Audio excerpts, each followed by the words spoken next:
67% of South Carolinians are obese. I'm one of them.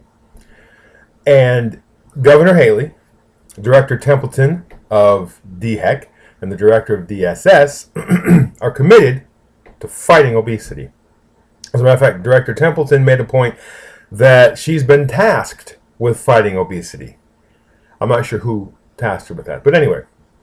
And they're, at least what they're calling their first step in fighting obesity, is to seek a waiver from the Department of Education to change what foods can and cannot be purchased with SNAP benefits.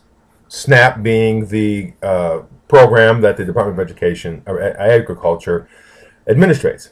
And so they're seeking a waiver, and they want to be able to say you can't buy sugary drinks like soda. You can't buy candy with your SNAP benefits. And they haven't actually laid all of them out, but those are two big highlights of that. Now, they have had a couple of public hearings across the state to address that. And tonight, April 18th, from 5:30 to 7:30 at the Greenville County Council chambers, they held one for our area. And it was a point where they had a few people get up and speak very briefly and then open the floor up for people to express their opinion on whether there should be foods that are not allowed to be purchased or so forth. And I want to address this. I want to talk about it. We're going to have like a two-part video because in the first part, I'm going to talk about the meeting itself, what I thought about the meeting. And then in the next video, I want to kind of lay out my position based on what I've heard at the hearing, what I've done in research, what our experiment a few weeks ago with shopping for a family of 4 to see the affordability aspect of it.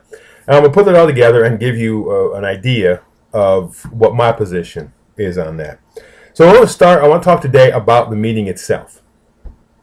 And we're going to talk about good, bad, and ugly. One of the things I would say, I'll start with a really good thing, is that it was well attended. I believe the council chamber was full, probably 200, 250 people there. Obviously, more would be greater, but filling up that venue was very good. And if speaking to one of the individuals from DHEC, it was one of the larger gatherings in these public hearings. So kudos to some of the residents in the Greenville area for getting out and expressing their opinion. A couple of the ugly things. I'm going to bring up race. Now, I'm only bringing up race because race was brought up in the meeting, and this is part of the ugly aspect, in my opinion. The overwhelming number of people, the majority of the people that were present at the hearing were black people.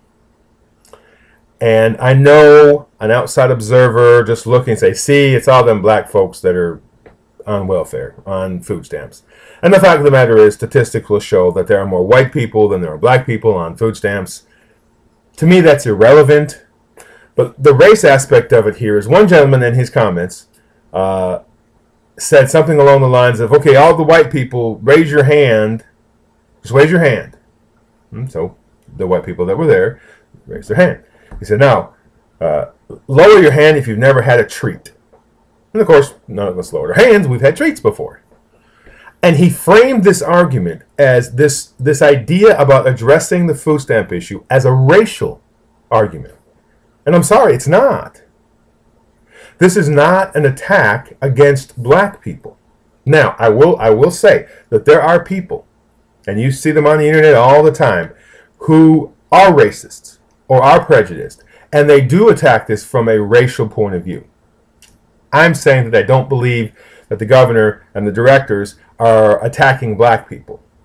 And I think it took away from some of the good aspects of this meeting and some of the good points that were raised to try to put this in a racial term. The second ugly thing is politics. Now look, I'm up to here in politics, you know, with the show and everything.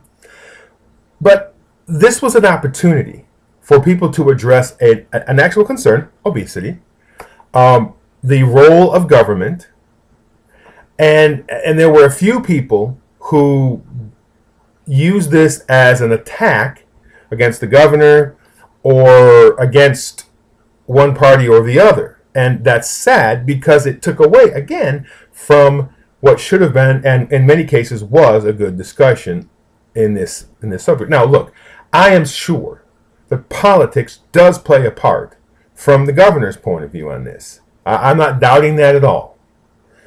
But I think when you have the opportunity to address an issue, to address it in just a political way or as an attacking way, it fails. So those are the ugly things. One of the bad things, in my opinion, before I go on any further, those two ugly things, they were minor things in this discussion. The vast majority of this conversation for about an hour and 45 minutes were nothing to do with race and not really to do with politics.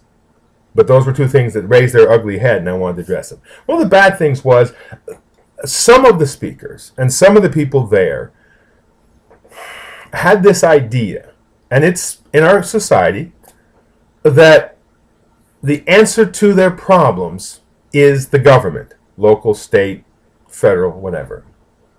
Now, if you followed this show or listened to me for any length of time, you know I believe that we should use every tool at our disposal, including the government.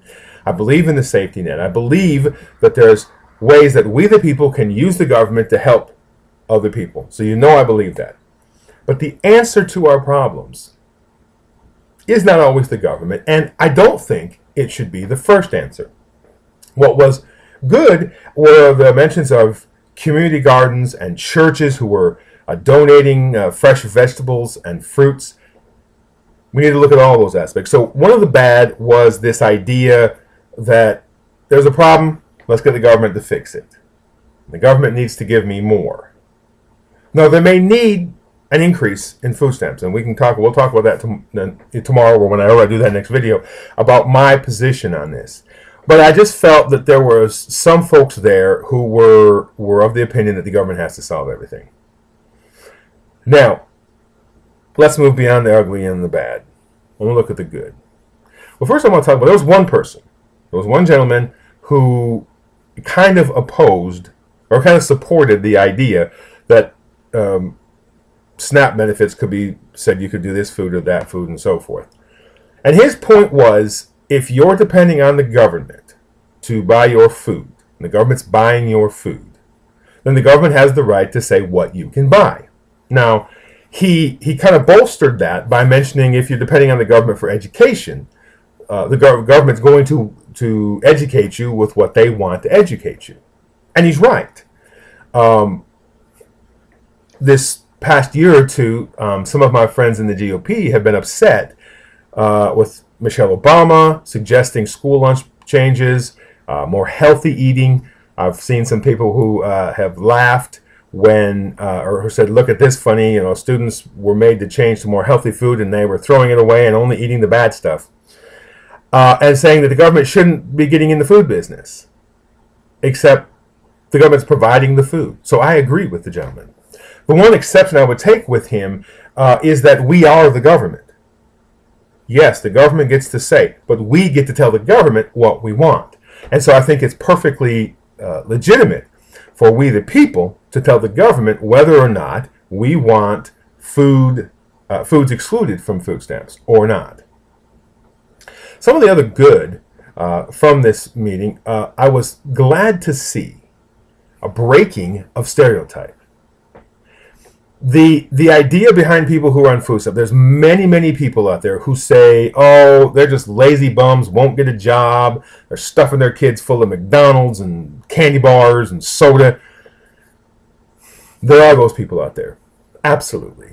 Of course, they're out there and they're not using food stamps as well, but they're out there. But there's a whole host of people who receive food stamps who don't fit that mold. And there were 2 or 3 examples of people who came and spoke. And one of the women, one of the earlier speakers, talked about she was employed. She was working. She had 3 kids. But the money she was earning from her jobs wasn't enough to cover all the expenses. She had, I think, teenage boys. And she felt shame in going to the grocery store and using her EBT card for healthy choices, as healthy as she could have.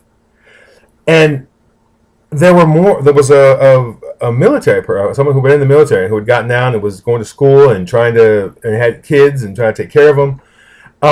And this idea that they were working, paying taxes, but taking benefits that they've paid for. There was also a couple people who had been laid off, who'd worked all their life, paid taxes all their lives, but because of how the economy crumbled, they were having to use food stamps. You know, our friends on the right have consistently criticized President Obama, telling him he's made a food stamp nation, and they never seem to mention the fact that these businesses laying them off and the bad decisions that were made in the business community, as well as in the halls of Congress. But this idea that these are people who worked all their life and who are still looking for a job, or one of the women who spoke who had been laid off, was in college getting a degree so she could get a better job, still looking for a job while she was doing it, and she was taking food stamp benefits. So it was good to see that the breaking the stereotype, that it's not just lazy bums stuff in their face.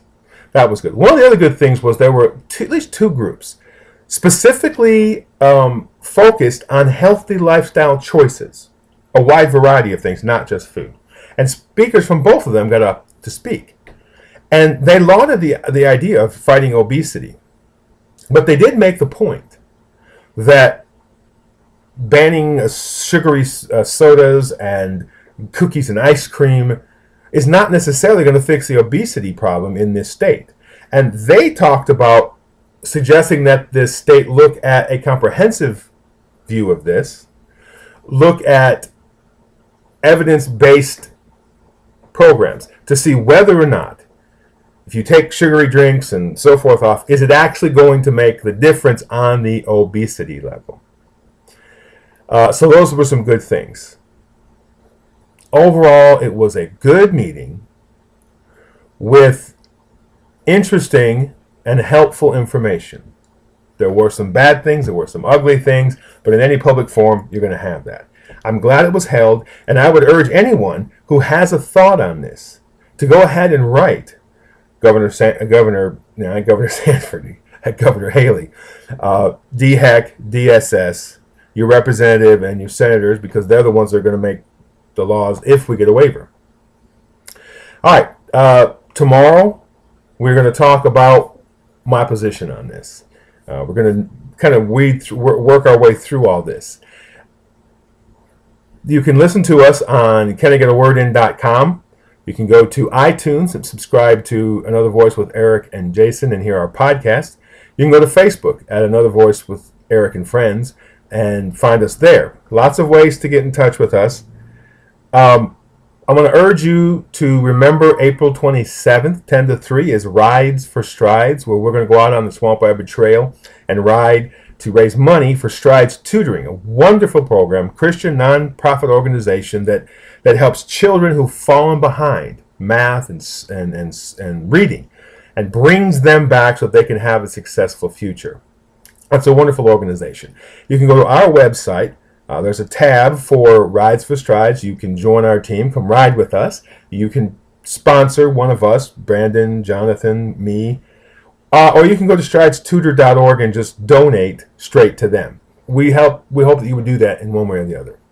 All right, until tomorrow, get out there and make a difference in your community.